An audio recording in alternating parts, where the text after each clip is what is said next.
G'day guys, and welcome to another layout. This one has a couple of twists and turns. Now, what am I trying to show you guys in this layout?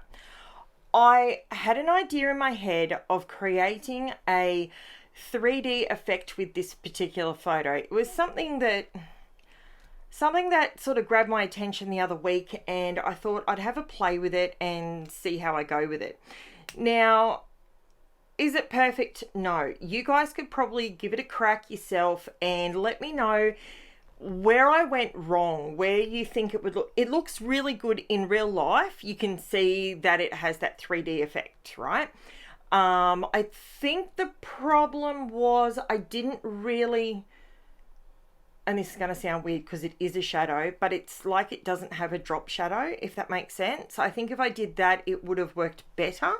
But nonetheless, as you guys know, I put out the good, the bad, and the ugly. You get whether it works, whether it doesn't work. I put it all out there for you so you can see that not everything we try is going to work. Like, even if you have the most imaginative mind on the planet and you've got every single craft supply known to mankind, maybe your skill level just isn't up there yet, or maybe you're looking at it slightly skewed. And for me personally, I think I know where I went wrong with it. And will I tackle this again down the track? Most probably, because I think it's something that we could create quite easily with our photos, especially these days, having digital photos where we take, I don't know if you guys do this. Let me know in the comments below. Do you take 5, 6, 7, 8 photos of the, like, in a sequential order, like just click, click, click, click? I do it all the time. Now that I have where everything's digital, I really do find that I do it a lot more often. So I've had a play with these photos. I think I know where I'm going with this. So I pulled out my compass. Honestly, a $1 compass from Kmart is your best friend because it gives you the ability to put circles in your background. I quite like circles because they have a natural curve to them, and you can, I don't know what it is, but I'm just drawn to circles. I don't know why, but at the moment I'm drawn to them. Now, what I was playing with as well as the 3D process, I wanted to see if my distress watercolor pencils mixed with white acrylic paint would give me a distress watercolor paint, essentially. Does that make sense? So this is what I do. Now, with my distress watercolor pencils, there's so many brands on the market that everyone, Uniquely Creative's got a woodless watercolor pencil I know of. You've got your Faber-Castells, you've got your what else have I got? I've got the Creative Place, the ones from Aldi, which are they are pretty pigmented. They aren't woodless though. So what I actually do with these ones, because the stick is like solid pigment, I've actually got a lip gloss palette basically, and I've just written the name of all the colors on top. And whenever I sharpen those, when I'm using the watercolor pencils, anytime I sharpen them, I've got a Prismacolor sharpener, the one that Tim Holtz uses, and I just keep my shavings in this little container. And anytime I want some pigment, rather than sharpening the pencil, I just go to that container and I've got some pigment sitting there ready to go. So I mixed it with the Creative Place white acrylic paint, which is just the stuff from Aldi. It's 99 cents for a tube. It's the price we want to pay for products, especially at the moment with interest rates going through the roof. Don't even get me started on that. But anyway, so I mixed it with the white paint, and I've got to tell you, I love the fossilized amber, which is the yellow around the outside. I've always been drawn to the mustard seed because it's bright and it's happy and I love it. But the fossilized amber mixed with the white acrylic paint, I love it. I also used spiced marmalade, rusty hinge, and Crackling Campfire is what I've mixed here with my Light and Fluffy modelling paste. That's the TCW one. It is fantastic. It's light, it dries quickly, but you have to get it off your stencil quickly. Do not let it dry on there and think I'll come back and fix it later, because you won't be fixing it. Okay?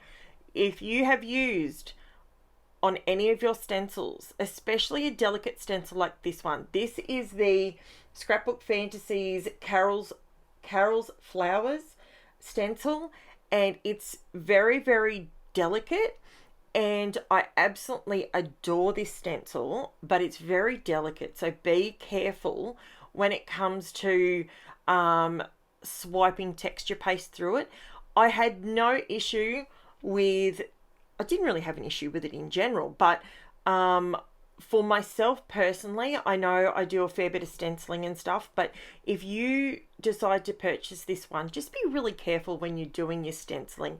Don't have too much product on your sponge. I'm just using a makeup sponge here, and I'm just using the Distress Oxide inks. So I'm not using paint for this bit, I'm just using the inks. To add some greenery back into my, so you can see where the orange marmalade is in the background.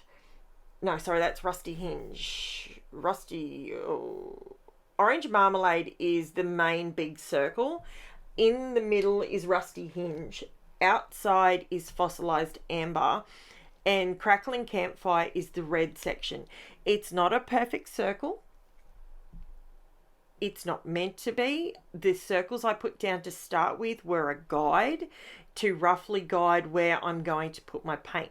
Now what you can see with this is you get your gangly teenage side, right? So you get to the point where it's starting to look like, you know, girls go through a gangly stage, so do boys. It's kind of like that. You get to that point with your layout and you think to yourself, oh, I think I'm stuffing this up. Am I just wasting product? Keep going. Keep going. 2 more steps. That's all you've got to take, and you're going to take it from 0 to hero. Trust me on it. This is like, look how weird this looks at the moment. See how it just doesn't look like it's going to come together. It doesn't really, it's not looking like, I'm not really going for a wreath. I'm just going for a circular floral design. That's all I'm after. Now, not for any reason other than the fact that Jen, 1, the photos are taken outside, and 2, Jen is my little flower power child. So wherever I can use flowers with Jen, I do. Sorry, I just need a mouthful of my drink. I'm doing a stack of voiceovers this morning. So for the next couple of days, you're going to hear me having a drink when I am doing my voiceovers because, you know, dry mouth, all that sort of fun stuff. So what is everyone up to this week? I hope everyone's having a ball. Hope you've got some great things planned for the weekend. Now, something I always do is I always smush my ink and onto a palette or onto my plastic placemat that's on top of my board here, and I go from there. What I found though is because I wanted a couple of different tones of green, as you can see here, by going directly onto the ink pad, I'm able to get a more variegated leaf. Now, this particular stencil is called NAOMI-JONS Leaves. I will also have its number, its item number, in the description below as well.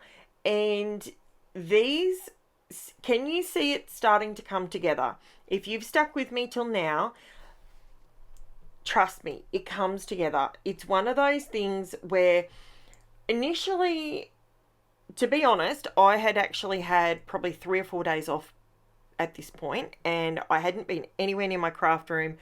I had been dealing with my father-in-law's stuff, medical side of things, and I wasn't confident that I was getting this right. I was really concerned that I was just making it worse. You can see me tapping my fingers on the side, and I'm not too sure, is it coming together? Is it not coming together? But once I put the photos down, I thought, you know what? It actually is coming together. I think what was throwing me off was the fact that it's not a perfect circle. It's not a perfect square. It's just, yeah, it's just different. And to be honest with you, I've got half a dozen different ideas in my head now to do a similar layout but different, if that makes sense. So I will probably be bringing those to you. Now you can see I've gone around these photos, the edges of them, with black soot distress ink, distress oxide ink, and I'm just attaching, the reason I'm attaching these to this white cardstock first, it's not to give them a border, it's because all three layers were very flimsy and there's no wiggle room when it comes to the double-sided tape strips that I use. So I did that purely to save myself in case I put them down and it went crooked and then I will have muffed the background. The whole thing would have just gone in the bin. And don't worry, I actually, this particular day, I actually did that. I did a full background. I used so much product. I'm so dirty with myself, but I used a stack of product and I got to tell you, I threw it in the bin. Didn't like it one bit. The idea I had in my head just did not work at all. And it's more for the fact that I was using fluoro colours because that's what my child likes. I wasn't using fluoro colours because that's what I like. And I think that's where I came unstuck. So here I have put my title down, Perfection in the Shadows. And it's one of those things where Jen says it to me all the time. Now, what I've got in my little squirty bottle here is just my black acrylic paint, and it's nice and thick, and it's literally just putting teeny tiny dots down. I've got black and white in those bottles now, and I use it very similarly to Liquid Pearls or Nuvo Drops or something like that, and it works beautifully, and it is pennies. It really is. It costs you next to nothing. So it's obviously not pearlescent, but it gives you the ability to create using a medium that you already have, but it allows you to create different marks, and that's something that I really enjoy. Now I'm going around with my Liquid Pearls. This one is Copper Pearl, and the red one was Carnation Red. That Carnation Red I bought purely for Remembrance Day and Anzac Day. It's not a red that I associate with Christmas. It's very, very bright red. So I thought I would pull it in and use it on this particular layout, and it worked. However, is it my favorite color? No, but that's okay. Not every color has to be your favorite, right? So what else can I tell you about this layout? I've told you the stencils, I've told you the Liquid Pearls, the Light and Fluffy. I've told you every single product that I've used on this layout. And the background, I will let you know that I didn't actually use gesso on that background because I was using acrylic paint. That locks in and it seals. So it sealed my paper, so I didn't end up with heaps of warping. So if you can't afford gesso, buy some white acrylic paint and that will do the same job for you. And you can get a stack of different textures in the background. You could use it with a paint roller, you're going to get a different kind of texture. You can put it on with a sponge, different texture again. You can put it down with a silicone brush, nice smooth texture. You can use a gesso brush and get lots of grain in it. So there's a stack of different ways that you can get around whether you have gesso in your arsenal or not. And don't be afraid to use black paint versus white paint, because there's black gesso, there's white gesso, there's clear gesso. Clear, I don't know where you're going to get clear paint from, but when it comes to black and white, you can get away with it.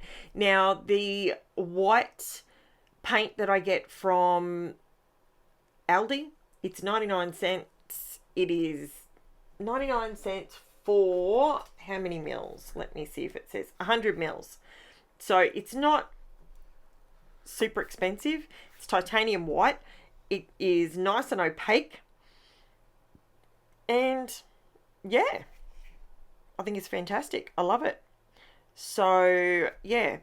What else can I say? I'm just going around with my Posca paint pen, just lightening up and giving some definitions to the stencil, right?